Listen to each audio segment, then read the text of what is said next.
Welcome to the Business Trendsetter podcast, where we teach you how to transform your business through understanding and using trends. My name is Manny Turan.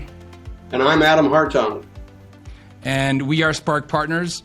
To learn about how you can transform your own business and use trends to grow your business, please go to our website at sparkpartners.com. On today's podcast, we have a very, very special guest that we'd like to introduce.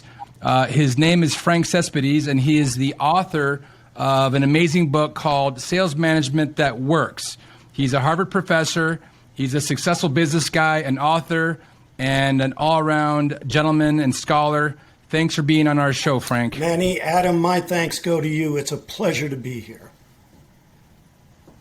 So let's start off with a little bit of history. As I understand, Adam, you were one of Frank's students a few years ago back at Harvard. Is that correct? That's true. That's true. And fortunately, I passed his class. Adam knew me when I looked like Jimi Hendrix. Let's put it that way.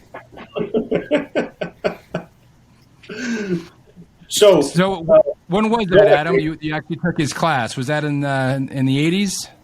Yes, it was. And at that time, Frank was teaching communications. And the one thing he said to me that I'll never forget was, you don't have much trouble generating language, do you, Adam? I think we've proven that out over the last few years. So let's think about how the world has changed over the last 30, 35 years here since you guys were first introduced at Harvard. And really, I want to sort of focus in on our time here with Frank to understand from your viewpoint, Frank, because we know you've written lots of books. We know that you're in the business of understanding sales. Tell us some of the trends that you have seen over the past 30, 35 years, and which ones have actually stuck and which ones were really fads. Well, I mean, I think there are two that I'd point to, Manny. One, and this is not going to be original with me, but technology. All right. But I think that people misunderstand the impact of technology on sales, business development, and the managerial implications. The most important thing about selling in any market is the buyer, not the seller, but the buyer. Who buys, why, and how. And that's where technology over the last few decades has had its biggest impact. And we can talk about that, because that in turn has significant implications for profitable growth and what you've got to do in managing business development to achieve profitable growth. The other trend, and this is one people don't talk about, it's one of the well-kept secrets, if you will, about business. But if you look at the global 2000, the 2000 biggest companies in the world, the number of reports to the CEO of a global 2000 company in the last 25 years has, on average, doubled, twice as many. But then if you ask yourself, well, who are these people? What were they doing before they became senior executives? Very, very few of them, Adam, were general managers in the sense in which we use that phrase at HBS. By that we mean somebody running a line of business or someone with P&L responsibility. Most of them were specialists, the CFO, the CIO, the head of data, regulatory, etc. Now, why is that? Well, business is more complex. We're living through a data revolution.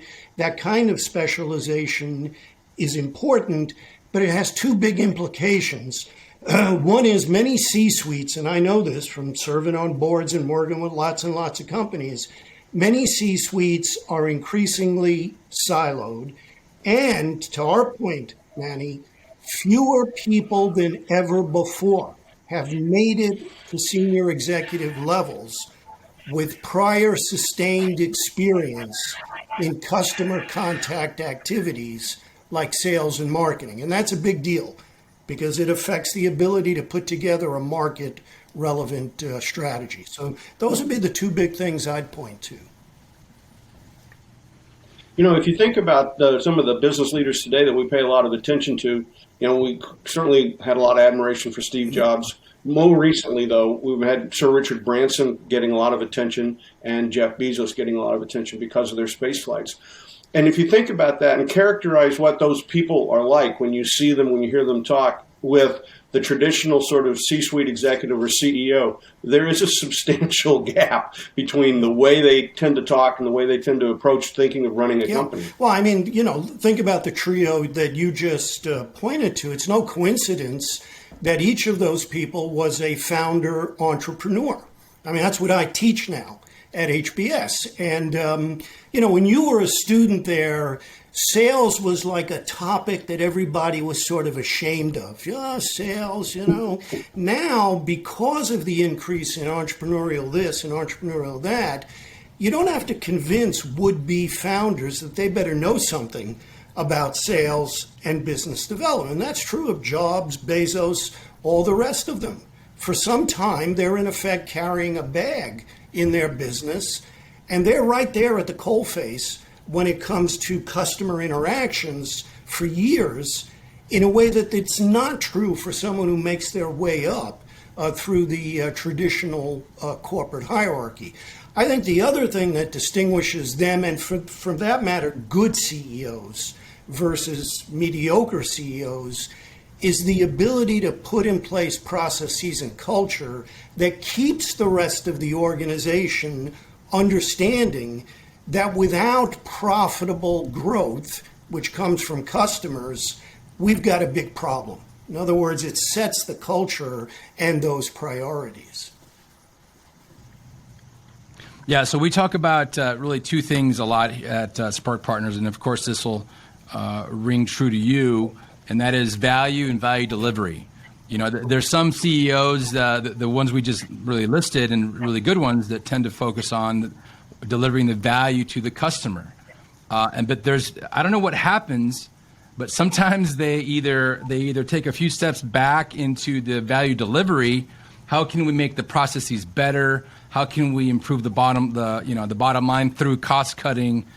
How do you see these mega trends that we're in right now sort of affect their mindset? And what, maybe in a different way, what can a business owner or a CEO today do to ensure and really capitalize on all of that you've been studying and putting forth in your book? Well, I mean, I think the first thing to do is make sure you remove the garbage. All right, make sure you take the garbage out, if I can put it that way. And that is that when you look at trends, you're able to distinguish between what I would call a fad or conventional wisdom and a genuine long-term trend. Adam, you've written about this, and I think you've written very, very well about it. I'm not saying that just to be, a nice guest on the podcast. Let me first talk about what I think are certain mistaken assumptions when it comes to trends. As I said earlier, technology is having its biggest impact on buying and buying processes. But people misunderstand what technology is doing. And in fact, the pandemic has generated a whole bunch of very specious new normal predictions that accelerate this misunderstanding. I'm going to cite some data that may or may not surprise you guys, but trust me, it surprises many of the executives I deal with. Let's look at a B2C bit of data. The percentage of total U.S. retail sales attributable to e-commerce before the pandemic. In other words, at the beginning of 2020. That figure was 11.4%. Now, when I ask MBA students and executives, what do you think that number was? I typically get estimates from 30 to 60%. In other words, people are not just a little bit off, they're orders of magnitude off. Now, what's happened during the pandemic? Obviously, or at least it seems obvious to me, when stores are closed, or when they're held to 25 to 50% of their capacity, or when people legitimately feel that if they go into a store, they may catch a virus and die. Obviously, you're going to see more online buying and selling. But look at the second quarter of 2020, because thus far, let's cross our fingers about the Delta variants, But thus far, that was maximum lockdown conditions in the United States and most other countries. And in the second quarter of 2020, e-commerce as a percentage of retail sales was 15.1%. In other words, it went up less than 5%. And it's been trending down every quarter since then. And yet daily, you have folks talking about it's a digital eats physical world. And if you make resource allocations independent of those facts, you're going to have a very, very big problem. Now, the other implication here is that it is an omni-channel buying world. Customers by the third decade of the 21st century in most markets, B2B as well as B2C, are online and offline multiple times throughout their buying journeys. That doesn't mean the death of the salesperson. The number of salespeople in the United States has increased consistently in the 21st century, even as the internet has increased in scope. But it does mean that a multi-channel response is required, and that's a big deal. That's a very big deal for sales organizations. You know, in your book, you talk about how important context is for the salesperson. And you talk about how a salesperson could do really well in one organization, and then when they get poached to go to another organization, they often don't perform the way they did previously. And you say that's because of the context of the organization, the products they're selling, the support mechanisms around them, those sorts of things. So given that this seems to be really individualistic in this context, how can entrepreneurs and small business leaders, how should they think about how to go hire today? I mean, you got an omni-channel world, the salesperson's role has changed, and then it sounds like in your book you're saying, I can't even depend on the track record to mean anything to me. It's a great question, and you're actually touching on one of my motivations in writing this book. You know, it's not like the world is waiting breathlessly for yet another book about sales. You know, go to Amazon. If you click on book sales, you'll get over 80,000 stock keeping units. All right. Only management topic that gets more is, quote, leadership. Gets about 90,000. Sales is a close second. But what I've been struck by throughout my career, sales is by far the most context-specific activity in business, right? Selling software is different than selling capital goods, different than selling professional services. Selling multi-year, 5, 6, 7-year licensed software is different than selling SaaS. Selling in North America is different than selling in Latin America, Asia, China, etc. Yet sales is that area of business where people feel most comfortable making these huge generalizations, usually unsupported by any data beyond what in academia we call N equals 1, right? When I sold for Oracle, when we invested in PayPal, you know, that kind of thing. Now, what does that mean when it comes to your question, Adam, and that is hiring? And why is it difficult to hire the star? The first thing to notice, and again, you got to deal with reality. That's the glory of business. You can make it up in politics. You can make it up in other areas, but sooner or later in business, if you don't focus on reality, you're going to be in trouble. Hiring in sales has always presented challenges that don't exist in any other function, right? For example, if you want to hire an engineer, Manny, you know, this is your training. You can go to a school and it's a little bit like walking into a food court. I mean, what are you interested in? Electrical engineering, mechanical engineering, chemical engineering? If you want to hire someone in finance or accounting, or for that matter, computer programming, you can find people who majored in those topics. But the last time I looked, which was about 2 years ago when I started writing this book, of the over 5,000 colleges and universities in America, less than 300 even had a sales course, let alone a sales program. So this is an area where the vast majority of people start knowing almost nothing about what they're going to get paid for, which is why companies spend so much money on training.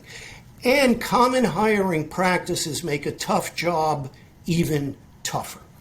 I want to cite some data to you. What I am about to cite, trust me guys, is as close to an established fact as anything you will ever hear from any professor.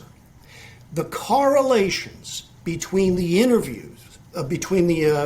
evaluations that people get in interviews and their actual subsequent on-the-job performance tends to vary from about 0.1 to 0.4. In other words, even in the best of circumstances, it's less than the 50-50 rate of flipping a coin, all right? The other common practice that I think makes a tough job tougher is that the people doing the hiring in sales, which, as you know, Manny, is very often the frontline sales manager, they get lazy and sloppy when it comes to hiring. When you ask them, well, what are you looking for in a candidate? My experience consistently is that typically they come out with some list that only Michelangelo, Leonardo da Vinci, or Michael Jordan could fulfill. And my advice to managers is, listen, whenever you can hire Michelangelo, do it. You know, he'll add value, he'll do a great job, but there are few Renaissance men and women out there.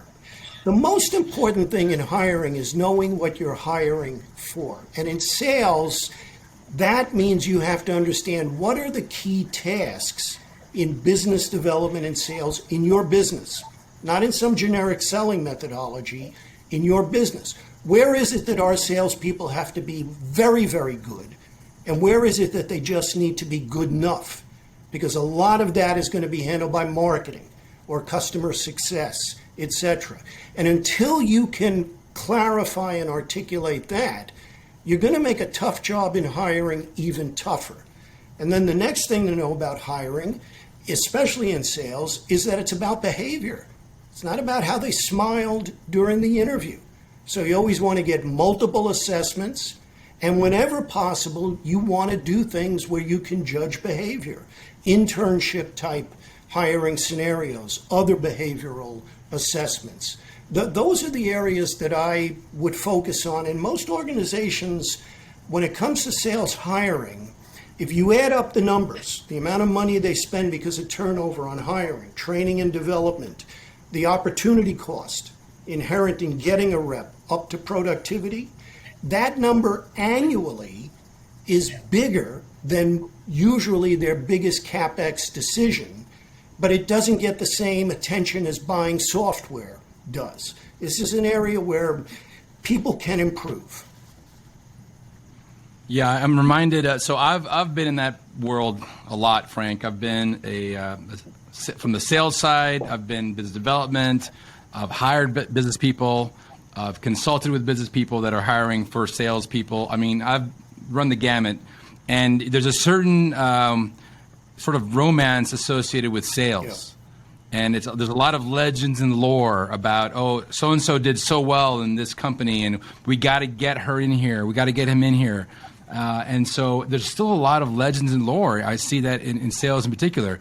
And then you still have, even though we all understand the value of sales and how important and how smart sales really needs to be, there's still a certain sense of the used car salesman mentality of, oh, icky, I don't want to be a sales guy. Yeah, no way.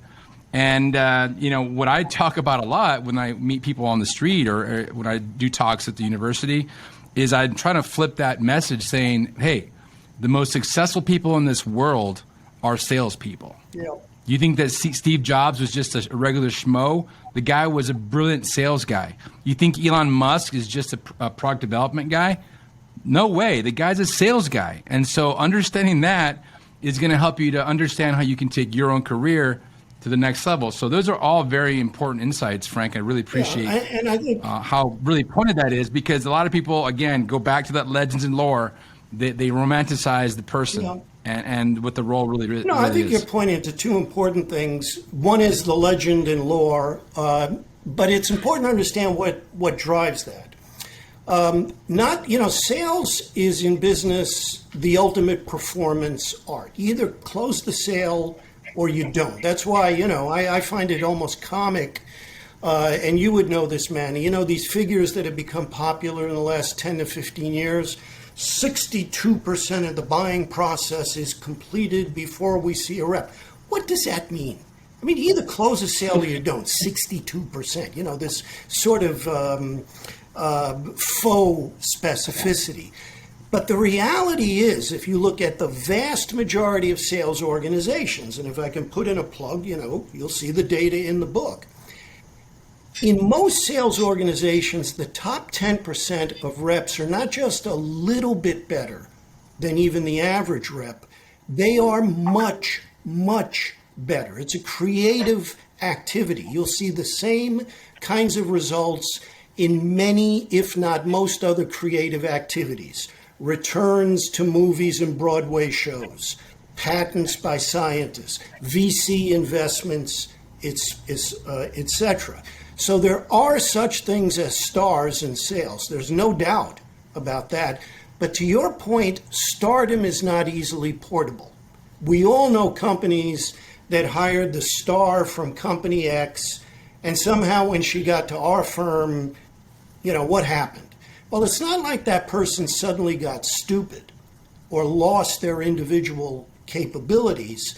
Again, sales is context specific, and especially in enterprise sales, a lot of success depends not only on that rep's ability externally with customers, but their ability to create internal relationships as well. It's not a coincidence that one of the true stereotypes of a good salesperson is somebody who schmoozes with the people in product and service. I know you got to treat everyone equally, but treat my accounts a little more than equally, right? That's important. So when that rep leaves company A and goes to company B, they leave all of that behind. That's a sales management requirement. How do we accelerate that process when we hire someone so that they can recreate the relationships they're going to need in our business with our product at our price? So I think that's a lot of the legend and lore. Then when it comes to the, the stereotypical salesperson, I was just saying this to someone this morning. Someone interviewed me for an article, and they published the article. And guess what the captions in the article are? And this has been true in almost every article that I've been interviewed about in the last 25 years. It's the used car salesman, to your point, right? It's that stereotype. But I wouldn't get too hung up on that. Not only is the number of salespeople consistently increased, but in a services-dominated economy, like the United States and most other industrialized nations, look, 70% of our GDP is services. That's why the pandemic was such a big deal. In an economy like that, most people who sell for a living are not even called salespeople. They're called, associates or partners, or, think about a bank. Everyone in a bank is a vice president. So, I don't worry too much about the semantics, the jargon. Business development is what those people do. And when they're successful, I think they get their fair share of respect. You opened up the interview talking about how important it is that business leaders know the customer and that they're in touch with the customer. And 25 years ago, CRM systems, customer resource management systems, came along. They've been installed in every big company out there and a lot of medium-sized companies. Certainly Salesforce has made it possible that companies of any size could have a CRM. You didn't talk a whole lot about it in the book. Do you think CRM systems are a good data sales aid? Or what is your opinion about that technology? Well, I think CRM systems, they're like any tool. At the end of the day, any tool, I don't care what it is, the hammer, whatever, is only as good as the person using the tool and for what purpose they use it. Now, I think there are two very big issues with CRM systems. The one is what I'm going to call a sales model issue. This is part of what I talk about in the book. The way buying and therefore selling has been conceptualized for over a half century I'm going to get academic with you guys for a moment, but I think it makes the point. It's been conceptualized in terms of what academics call a hierarchy of effects model. In other words, the job is to move the prospect from awareness to interest to desire to action. AIDA, AIDA, as in the Verdi opera. And that is built into virtually every piece of CRM software that's out there. But that's right. The fabled funnel, the right? funnel, the funnel. the pipeline. Pipeline That's management. exactly right. But that's not how buying works in the third decade of the 21st century. Again, people are online and offline at multiple times. So if you let your sales management be driven by the CRM system, you run a big risk of being out of touch with the buyer. Now, the other thing I want to say, however, is some data is almost always better than just flying by the Alps without radar.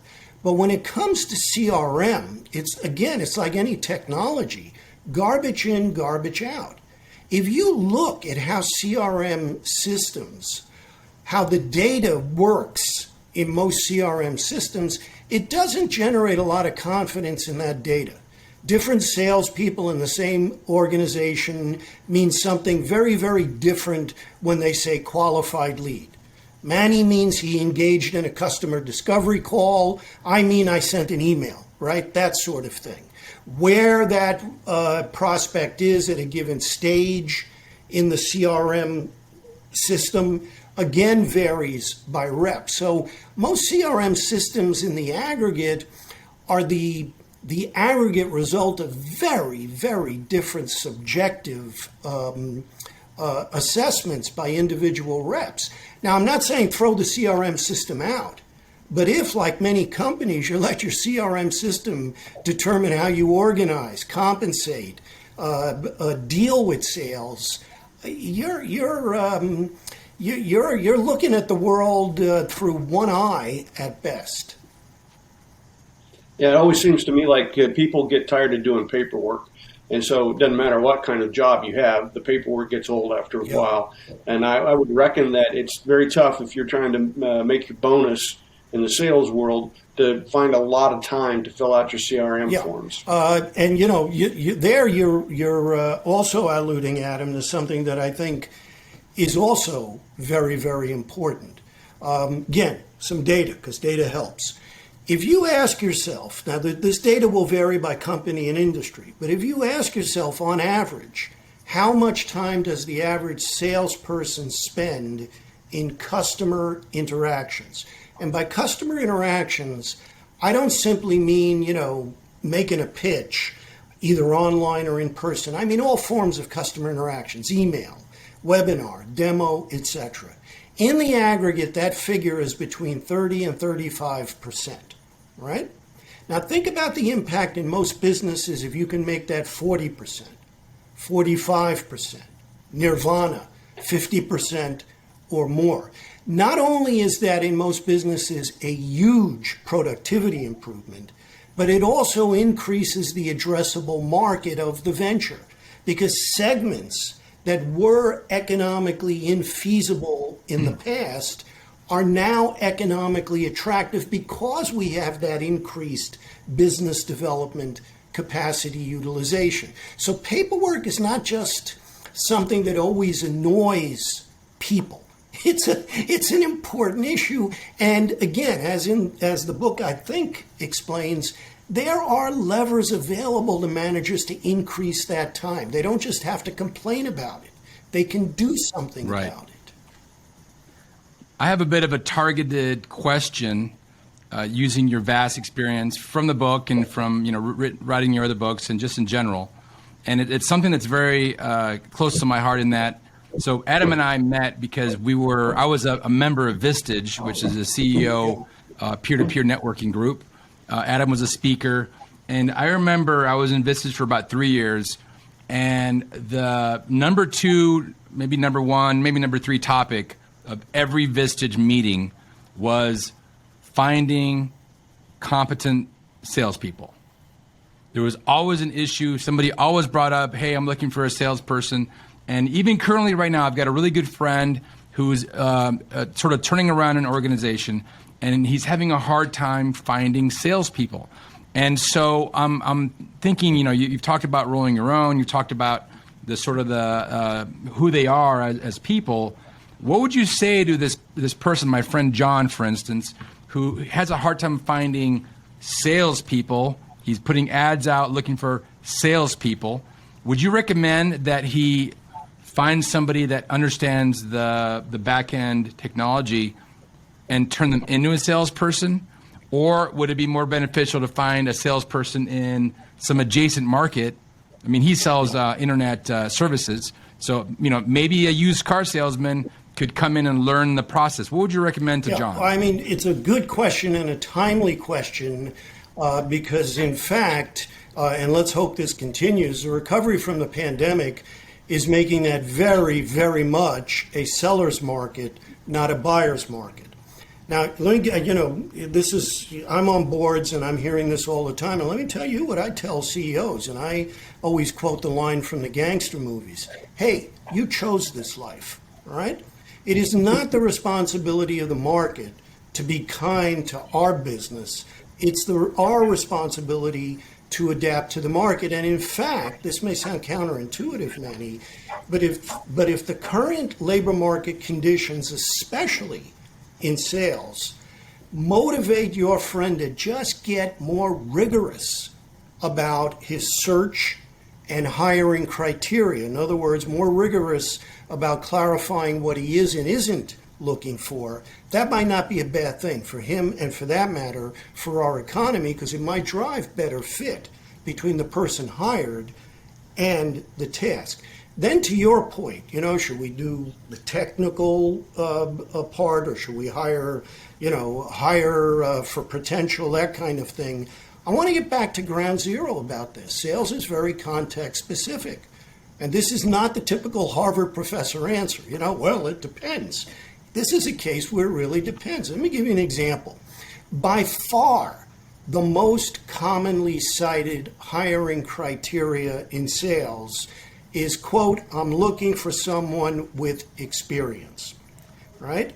And what drives that criterion? First, I think it's a false perception that there's some kind of trade-off between hiring for experience and the amount of money and time we have to spend on training, development, acculturation in our business. You got to do that anyway for the reasons we discussed earlier. But think about that variable, experience. Think about it in sales. What does experience mean in a given context? For example, does it mean experience selling to that particular customer group or vertical, right? Good example is healthcare, right? Healthcare is what, 20% of GDP? But so much of healthcare products and services ultimately have to be sold to and through hospitals. So whether you've been selling diagnostic equipment or pharmaceuticals, somebody with experience of hospital buying processes, that's relevant experience. But healthcare is the exception, not the rule when it comes to that. Or does experience mean they can deal with the daily pressure? Think about inside sales. State of the art now in inside sales with the software available is somewhere between 20 and 30 calls per hour. In other words, a call every few seconds. Now, some people thrive on that and others go mad, right? So is that the experience? Or is it experience with the technology, in which case maybe the service rep is our best candidate? But those are very, very different types of experience. And frankly, until your friend clarifies what he's looking for and what he means by that, he's going to continue to have a tough time.